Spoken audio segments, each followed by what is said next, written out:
This is not a thing that is in Minecraft. Are you? I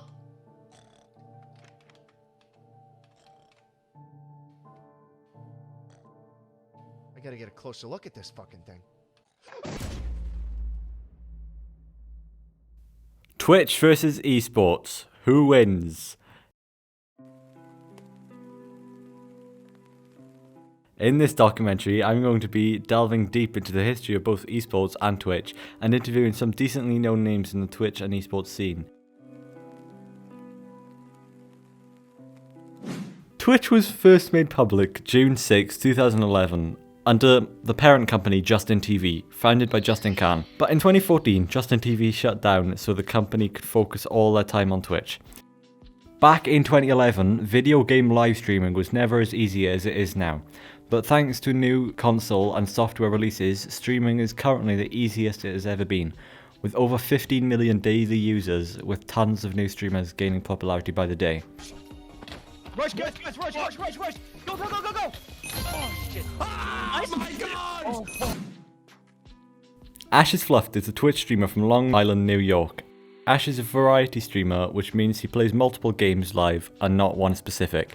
Although the game he streams the most is a game called Escape from Tarkov.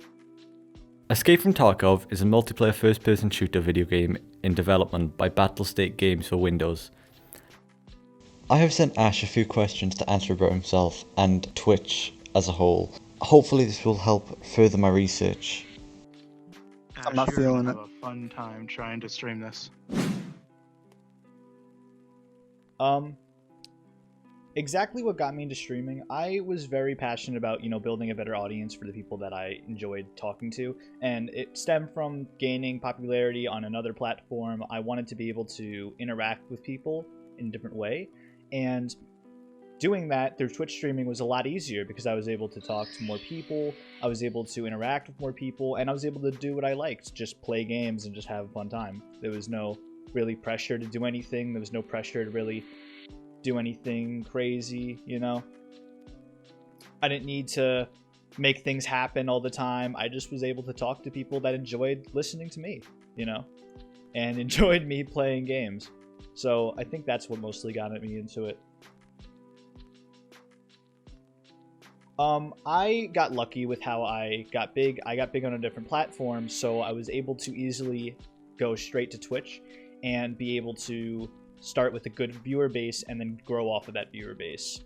And doing that is something that a lot of people aren't able to do. So I generally recommend getting yourself an audience on another platform or building yourself somewhere else, because Twitch, starting at the bottom, is not very easy. It is not an easy climb. It is not a steady climb. It is a very, very slow climb.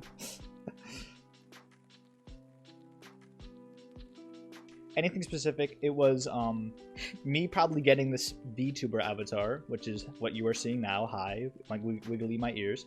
But it was also, again, the Twitter thing. You've already heard this, but building a platform off of something else is so much easier to then switch to streaming, because then people already know what you're like and they want to know more about you on a live scale or how you act without, the thought behind, say, a tweet or something. Interacting with your audience.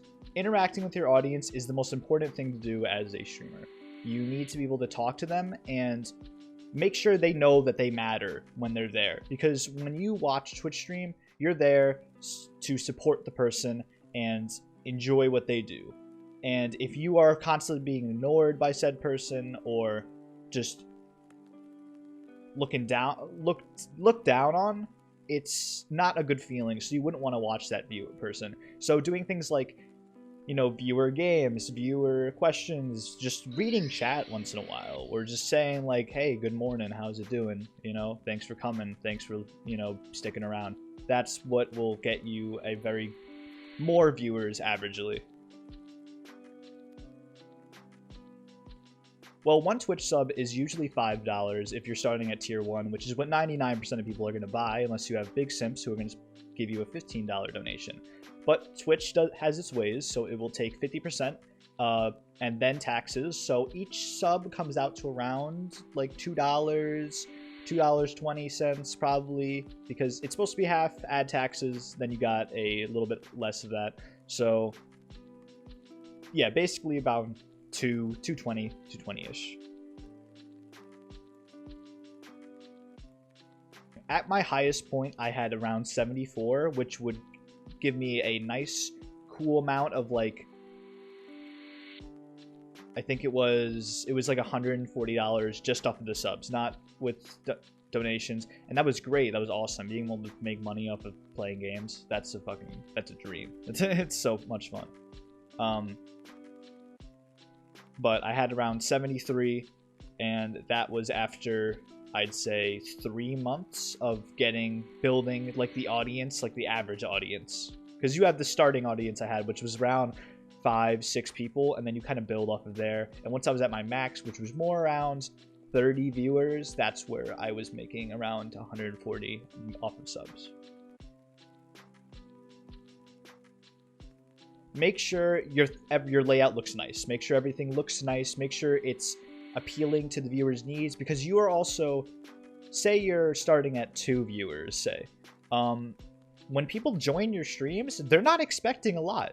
They're expecting a small streamer with a small audience, and you might be humble and happy for them to be there, but a lot of people who are watching Twitch streams or just browsing around, they're gonna look at your stream and then they're gonna leave probably, because they're just browsing around and they're going to the people with the least amount of followers, viewers, following them and leaving immediately, which is it's gonna happen no matter where you are. But allowing them to feel engaged, or say making the visuals be nice and appealing, can increase the chances of them staying, even if it's so small. But it's always better to have 4 viewers than 2, because you are moving up in the ranks of that Twitch viewer list, which is so hard to get up sometimes when it comes to bigger games. Also, another quick tip from smaller streamers: don't stream giant big games.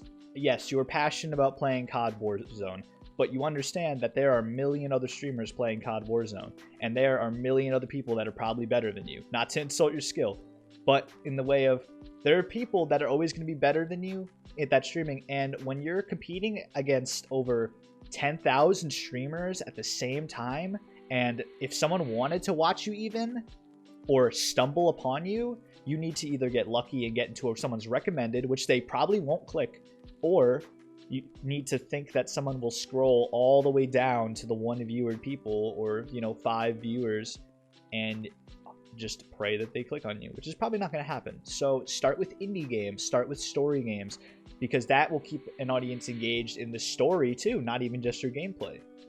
Say you play like a horror game over 3 streams, people will want to see the ending because they were waiting all those 3 streams just to get there. And that's what people are staying for, including your personality and what you want to say and how you do it. I think esports are cool. I think pros, I have mad respect for them. They put a lot of time and effort into getting good at their craft, and team building they're very good at what they do.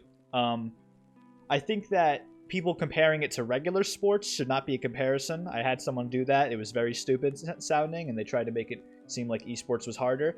No, it's not. Esports is not harder than a regular sport. If you have a football player versus a COD player, one is definitely putting in a lot more physical effort than the other one.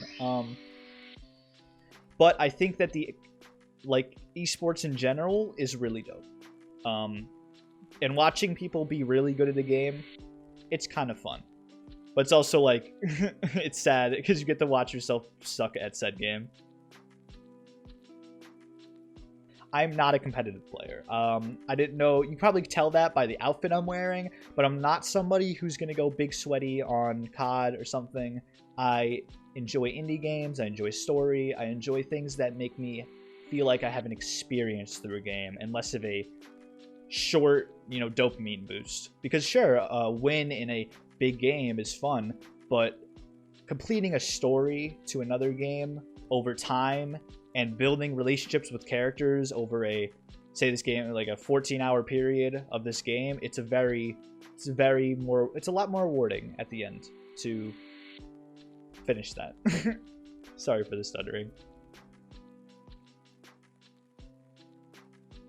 Twitch is super confusing with its layout, and really you're just going to be getting lucky with if you're going to get big on it or not, especially if you're starting small, because again, it's a very small incline, and you know, you're just, when you get into Twitch, you need to be ready to be doing it for like 7 months before you really are getting around 20 viewers. That's something that's going to happen.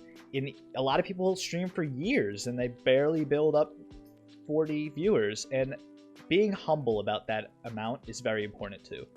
Always be humble about what you have, because grass is always greener on the other side. People with 20 viewers wish they had 40 viewers. People with 100 viewers wish they had 10,000 viewers. So always be humble where you are, because somebody wishes they were you, basically. Even if you have 3 viewers, some people are just playing and having 0 viewers. They're just doing it for fun, you know? But that wraps up all the questions. Thank you, Dan, for, you know, including me on this. I appreciate it. But without further ado, I think there's a lot of other people that did some questions, so you can get to them now. Bye-bye. As we have just heard from the questions to Ash, Twitch is not as easy as everyone thinks it is to get into. It is a long process, and you have to put in the time and effort to grow your channel to even start earning money. Next, we'll be looking into esports and seeing how easy it is to get into that hobby. Yeah, I'm a good god, I promise. There we go. Lovely. And oh, it's still going. The Esports Society was started in the early 2000s when professional gamers wanted to take their hobby a step further. This is where money came into play. There are thousands of games played competitively nowadays, ranging from Call of Duty to Street Fighter, even to FIFA.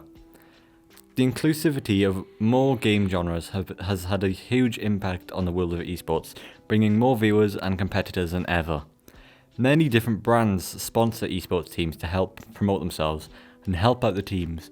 Warwick University esports team is sponsored by HyperX, which is one of the top headset companies in the world right now. And the clip of the game's week gets a few crates of Monster Energy. Harry Fornick Smith is a 19-year-old from Gloucestershire and is the Equal Opportunities Officer for Warwick Esports, which is the largest university esports society in the UK. He is responsible for community management, promotion, implementation of inclusivity and diversity initiatives. His position was created in the summer of 2020, around 3 years after the creation of the university's Esports Society, because there was a growing concern for the lack of opportunities within esports, especially women. The university's Esports Society was growing so rapidly, the society needed its own dedicated staff member. Faunic started playing for teams within Warwick Esports during his first year of university, and when elections for the new Equal Ops role was announced, he was eager to apply because he thought of it as a way of giving back to the society through something he was passionate about. He won the first elections in summer 2020, and he applied again in February 2021, which he ended up winning again. I'm going to interview Fornick to try and learn more about the Esports Society and how hard it was for him to get to the position he's in now. Okay, so I have a few questions for you about your profession, if you don't mind me asking. Alright. First question is, what got you into esports? So I think esports is definitely like it's a subgenre of just video games in general. It's video games that where it can be competitively played as a sport against other people, and obviously not every game is built like that. And especially the games you'll probably play growing up, like the younger, like family-friendly games. It's quite hard for them to be family-friendly yet competitively integral as a successful game, because obviously games are made to make money as much as everyone likes. So I would say I only first started getting into esportsy games when I got my PC, probably sometime in secondary school, probably year 8 or something. And because most esports games are PC centric, there's the odd one which can be played on on console. I'd say like Overwatch and Rocket League. Probably Rocket League is the most important one. Yeah.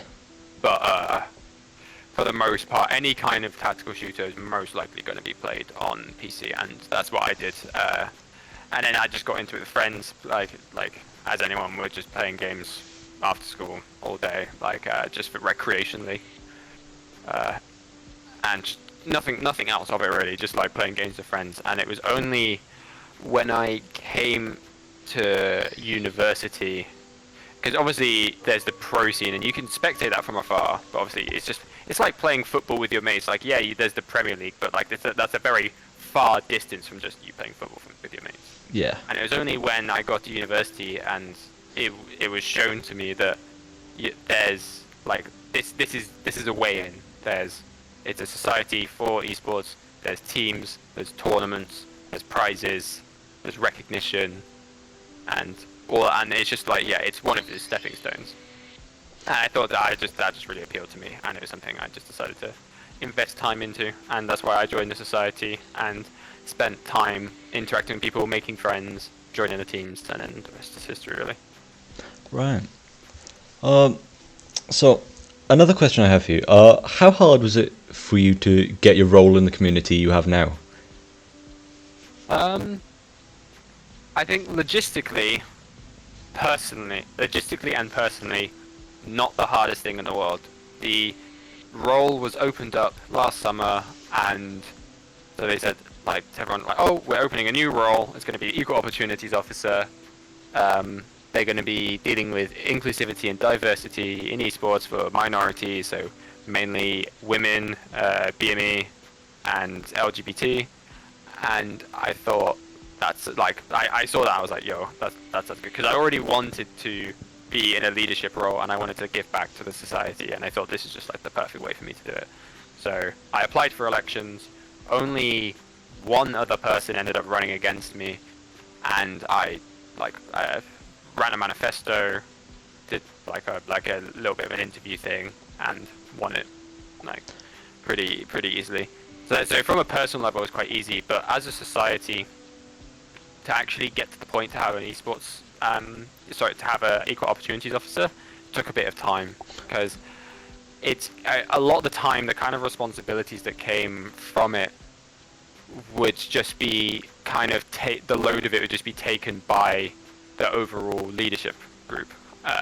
Just the kind of welfare that was needed would just happen under the guise of everyone. But as the society grew more and more, and we're probably sitting on over like 1,500 people in our main Discord, it became like we're just growing faster and faster, almost exponentially, and they decided that we had we needed the manpower, and to fully concentrate, we needed to concentrate a lot of effort on diversity and inclusion in the society, and the kind of effort that needed to be put into it would be supplied by a sole person rather than as a side effort from everyone, and that's why the role was created. Do you have anything specific to keep you motivated for big tournaments? Yeah, so I think on a personal level, one of the biggest aspects is obviously you want to win. Like the team I play on, we are like one of the biggest contenders. We're one of the best in the league, and therefore we have that potential to win.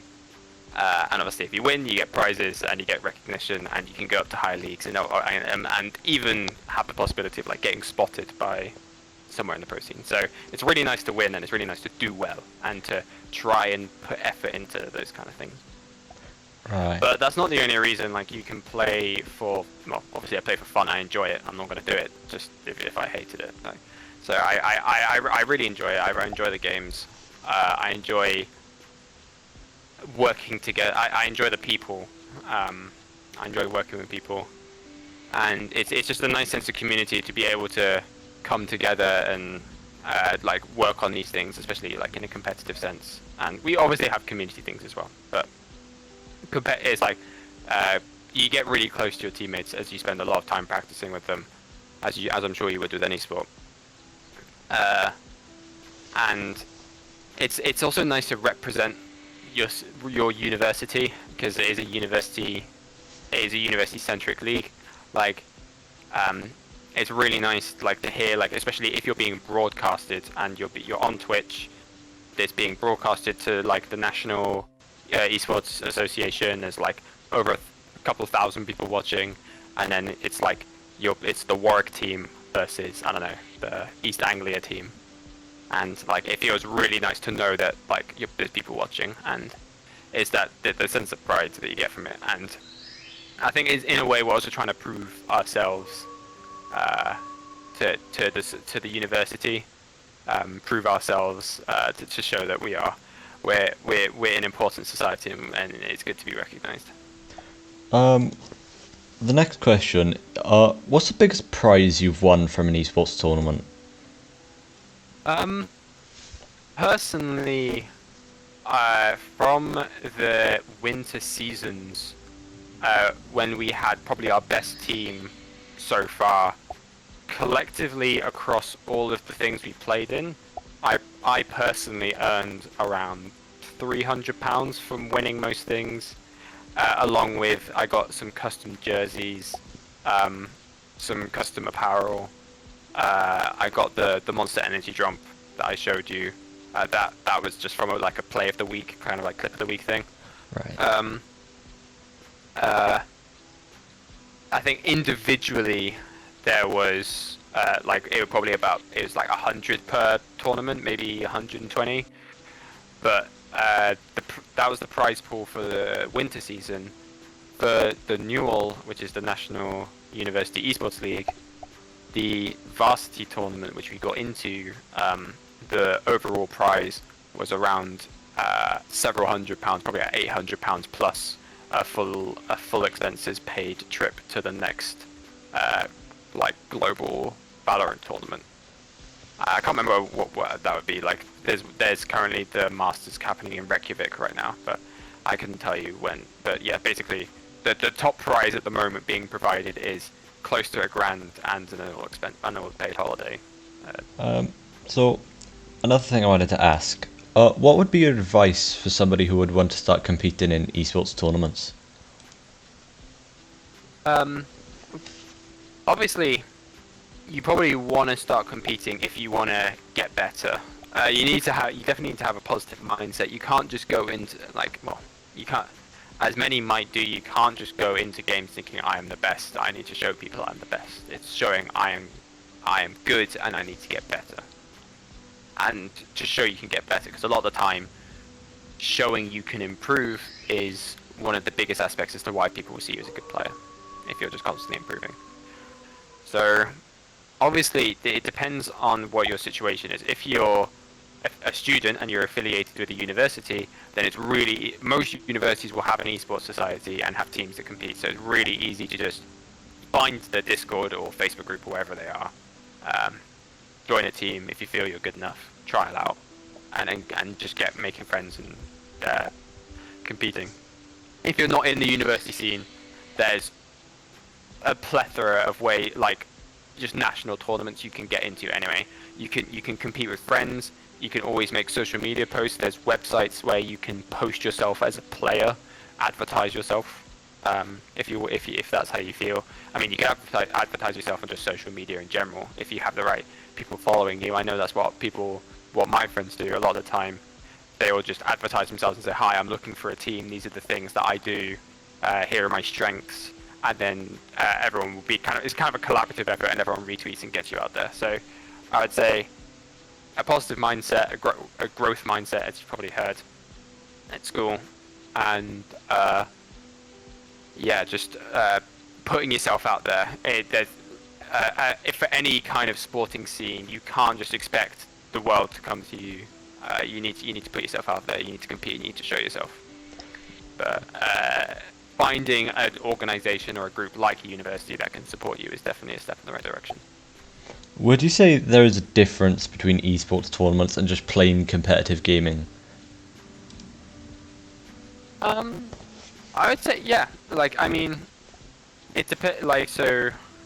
For an esports tournament, so for the university, especially the university tournaments, you're playing to represent your university. You're playing to show yourself, and you're playing to win some money. with competitive gaming in general, if you're just playing with your friends, you're not going to get money, you're not going to get prizes, you're not going to get recognition. You're just playing to have fun. It's only to have fun, really. Unless you're using it as practice for esports, then like, by all means. But I think you definitely need to enjoy it to play in esports. But for the most part, because people enjoy competition, you have competitive people. Well, a lot of us are competitive at heart. So competitive gaming is kind of inherently addictive by human nature. So a lot of people enjoy it. And I think esports are just the people who enjoy it and think that they enjoy it enough and they're good enough to make money out of it. The next question I wanted to ask, it's not about esports, but what is your opinion on Twitch streaming? I think Twitch streaming is definitely, it's up and coming.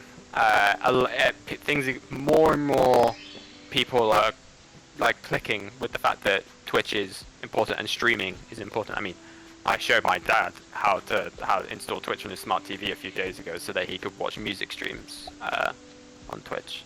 And like, as you may have seen, the UK government has a Twitch channel that they set up a few months ago where they stream the coronavirus briefings. I mean, the chat is filled with people taking the mick because that's the kind of demographic that you've got on Twitch at the moment. But it's the step in the right direction. Is everyone is recognizing the fact that Twitch is like one of the most blossoming platforms for interaction, and not only that, it's interaction with our generation. Like in some social medias, take Facebook, or not so much Twitter, but like Facebook and like news outlets and stuff like that. What some might seem as the conventional means to interact with the society. With our generation, it's harder to do that, and Twitch is one of the best ways for modern media companies to do that. That's one side of it. The modern media companies recognize it, and then there's the talent, there's the influencers, the people that break it, and the professional streamers, and that's the entertainment value. In the same way that YouTubing, as I'm sure you've realized, but and not only that, it just provides the platform. Not in a professional sense, but also in a fun sense, in an amateur sense. Anyone can stream. Anyone can share their link and say that they're playing a game and come watch. Like I'm sure you have tens of friends, and I have tens of friends that just stream constantly, even if there's only single-digit people watching, because they enjoy. You get like the classic question of like, why would you want to watch someone else play a game? Just play it yourself. And then you can just respond with like, then what is competitive sports, like spectator sports? 80,000 people turn up in a stadium to watch someone else play football rather than play it themselves. There's definitely an appeal to it. It's just in virtual rather than in a stadium. And Twitch is the platform for basically online spectatorship. So, if you don't already, would you consider giving Twitch a try? I would love the idea of being able to stream to people and to enjoy it and spend time doing that. But you need an infrastructure to do that. You need time. B, you need people to stream to. Like a lot of the time when you're building up a stream, you will just be streaming to no one, especially if you're trying to do it as a full-time job, and you just got to build from that. And C, you need the hardware. You need a good PC. You need good internet. The second one, I don't have. I don't have the internet to stream, which is why I don't. That's the main barrier for me. If I lived in a place with better internet, I might give it more of a try because I definitely have the PC for it. But you need the right circumstances. You need time. You need effort. You need the PC, you need the internet. But if you have all that, which I mean, in this day and age, most people do, especially people our age, we have the time and we have the technology. Then anyone can stream. Anyone should stream. Like, if that's your passion, go for it. Like, it's such a perfect way to express your personality, even if you don't want to do it in a professional sense. It provides the platform for you to enjoy stuff with friends, even if it's not in a social sense, if it's just showing off what you're doing. You can use it as a platform for anything, and even like I would if I could, but I think anyone can and anyone should. Right, okay. One last question. Is there anything you would like to share to help promote or explain more about esports to help the documentary? I think it's important to just emphasize how big it's growing at the moment and how much not only companies are recognizing it, but just how the country is recognizing the growth of esports. So, like, for example, there's been talks of the next Commonwealth Games involving some kind of esports. I think it is probably more so to do with racing than a tactical shooter. That probably wouldn't go well on national television. But so it's already being introduced into major sporting events, but also the infrastructure is being supported by major organizations in the world already. There's gaming arenas cropping up everywhere, and here at Warwick University, we're actually going to be opening our own esports center over the summer. We are being provided a funding of almost £300,000 just to build this esports center, because we've finally been recognized by the society, by the student union and as from the university as just something that needs the money. We're something important. It's quite easy to be overlooked, especially from the older generation who might not understand how these things are working. But esports really is one of the fastest growing and potentially media changing mediums, as you will, that it's in our modern society. We have the technology to introduce this new form of entertainment that anyone can access. It's designed. It's a sport that anyone can play. Any age, any race, if you're disabled, if you're I don't know, like it's so much more accessible to anyone than any other kind of media. And I think the quicker that everyone realizes that, the quicker it can explode. It's already exploding, and I think things like this just show more and more how it's working. Yeah.